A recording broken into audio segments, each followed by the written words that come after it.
Hey, and welcome back to Smoky Ribs. Alright, what I'm doing today is I'm doing the chicken Chesapeake. That is the recipe that Jimmy Nelson submitted that won my 10,000 subscriber contest. Alright, now in addition to that, you're getting a double whammy today. On that winning video, a few of us was making some comments, and I made the comment that I should put a Cajun twist to his recipe, jokingly of course. And Jimmy read that. He says, hey man, I've been telling you to make some more Cajun recipes, and he said go ahead and do it. And I'm like thinking about it, I'm not going to do that. I'm going to make his recipe just the way it's wrote out, because that's exactly what I said I was going to do. Plus I want to try it. I've never had those East Coast Maryland flavors like that, so I'm dying to try that, you know. And but what I'm also doing is I'm making a Cajun version. I kind of put my own twist to it. I drummed this up in my head, and it promises to be really good. So without any further ado, we're going to go ahead and get started with it.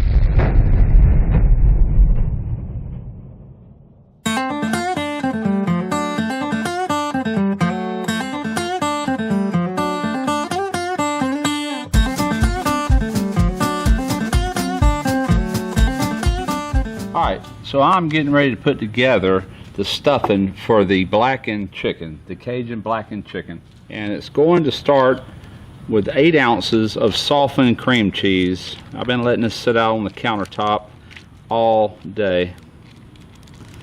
Make sure you get all that goodness out of there. Alright, I've got about 1.5 tablespoons of fresh parsley. I just cut it up. And I've got some red onion also going in there.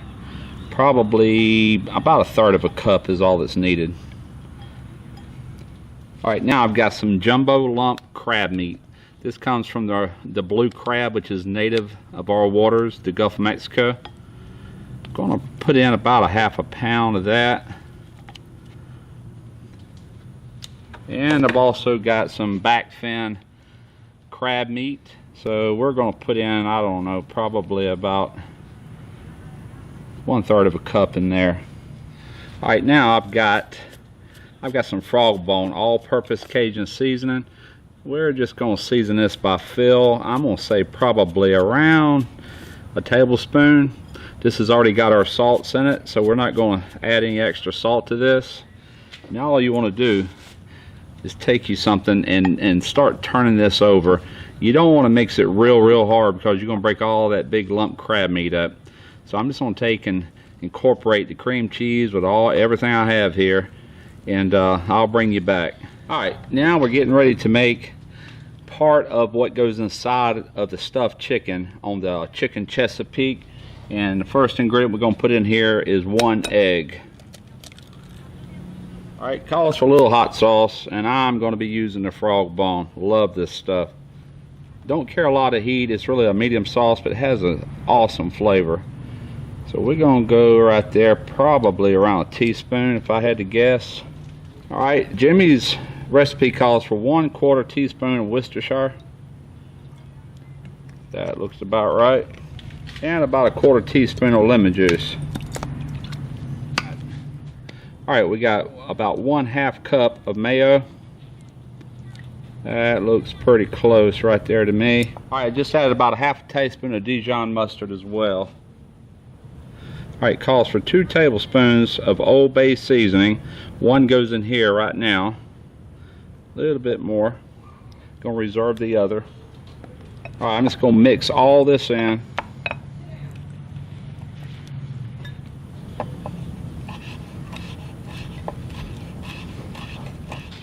Now I'm gonna add in about 1/4 cup of fresh chopped parsley.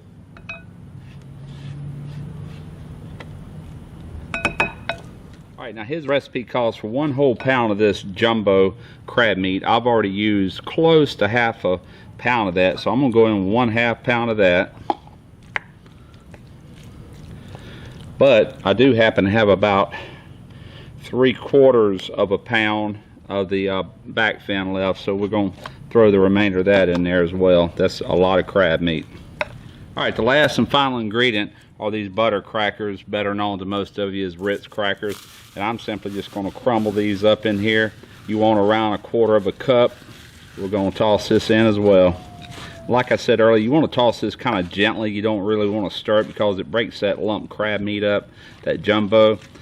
and you want it in bigger pieces. You can't help but bust up some of it, but just try to be gentle.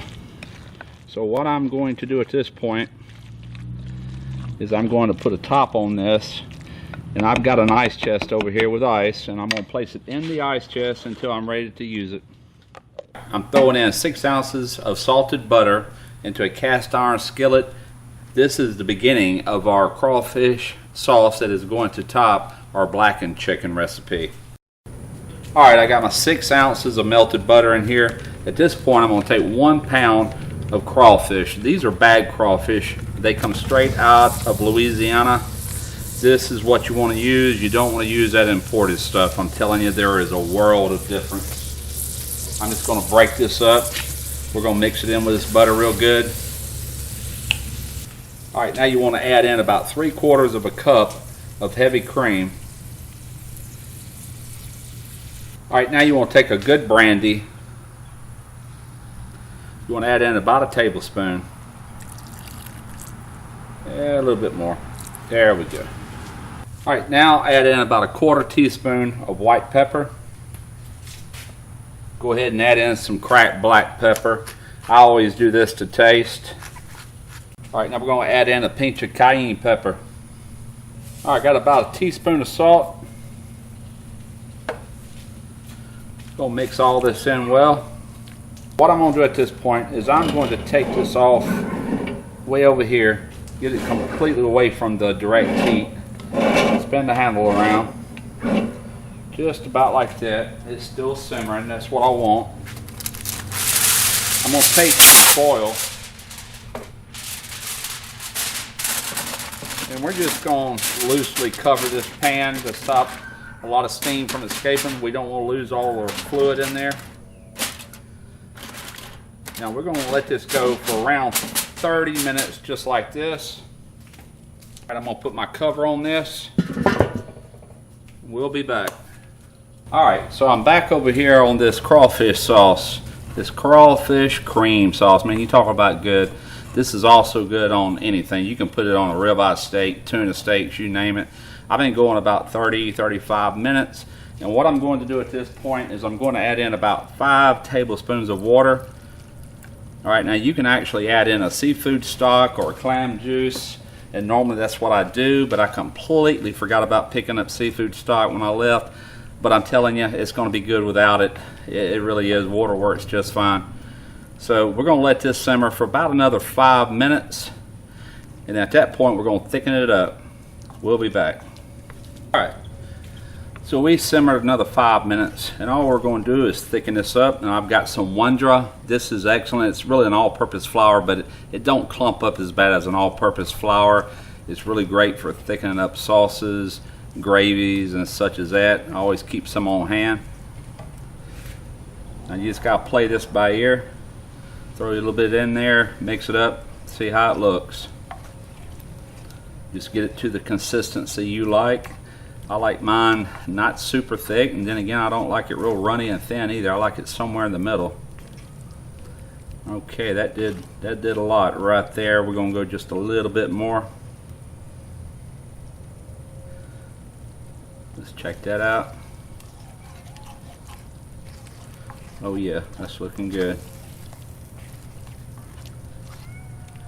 Alright, we're gonna hold with that right there.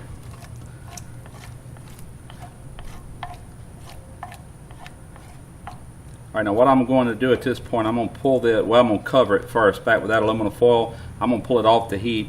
I'm going to place it off to the side just to keep it warm. It'll stay warm a while in that cast iron skillet. Alright, so I got my chicken breast going on here, and what I'm doing is I'm taking the thicker side here, and I'm cutting an incision through the middle. I'm not going all the way to the end. I'm not really butterflying this. I believe that's what Jimmy's directions call for, and you can do that. You can also flatten these out with a meat hammer, and you can do it that way, or you can do it like I'm doing, just creating a pocket here where you're going to fold it back up. Alright, so we're going to go ahead and get 4 of these stuffed up, and this is the chicken Chesapeake that I'm doing first. I'm going to take a spoon. I'm just going to open these up. I'm going to put this filling in here just like this. Alright, Now I've got some ham that I had sliced up at the deli this morning, and you can use whatever kind of ham you like. I think it really actually calls for like a Smithfield. This is actually a West Virginia ham. And you want to take your chicken breast. Well, I'm getting ahead of myself. First thing you want to do is get you some more of this Old Bay, and you want to sprinkle it all over the chicken piece here on the outside.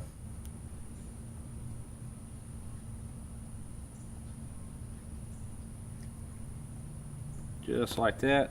Alright, we're going to take a piece of this ham and we're simply going to roll it up just like that. Now I'm going to place this in a pan. That's what he recommends on his recipe. So into a pan it goes. Alright, I got my grill dome. It's sitting at 275 degrees. I'm going to go ahead and set these on the grate and let these be cooking. Alright, now let's go ahead and get started on this Cajun version.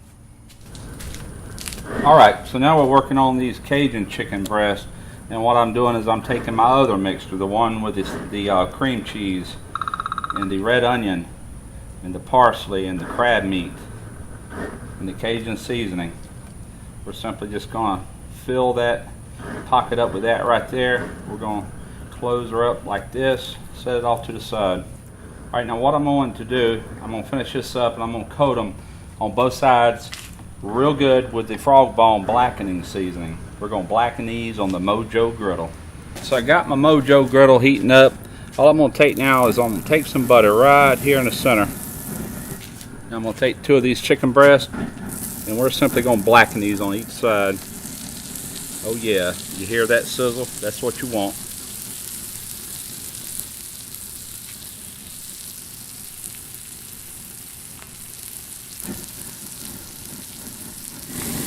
Alright, I hope you can hear me over this propane. Let's flip them over, see what we look like. Yeah, they can go another minute or 2. I don't know, that one there is looking just about right. Don't let that scare you. That's why they call it blackened. That's what you want. That's where the flavor is at. Go ahead and leave that one like that. We're going to go a few more minutes on this one right here. Alright, we're looking pretty good on both sides. What I'm going to do at this point is go ahead and transfer these to the smoker, and we're just going to let them finish off in there. Alright, let's take another temperature check here. We're looking pretty good, as you can see. Let's see what we got here. I'm at 164, 165, 167. Yeah, these ones in the back are done.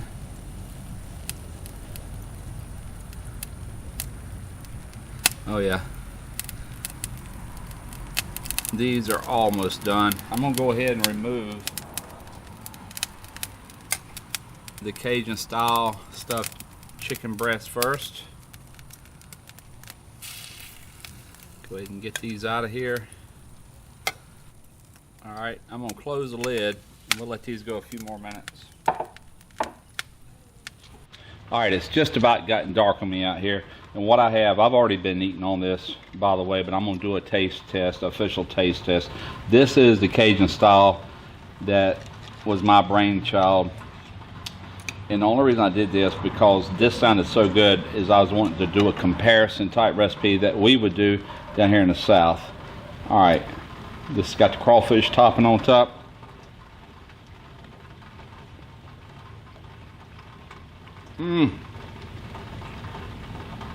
That is freaking killer. If I had a restaurant, that would be a top seller, guaranteed. Alright, let's check out the Chesapeake Bay, or the Chesapeake chicken Chesapeake. I've already had a piece of this too. Absolutely delicious. Now this had a whole different stuffing in the middle. Let's get a little piece of that ham. Here we go.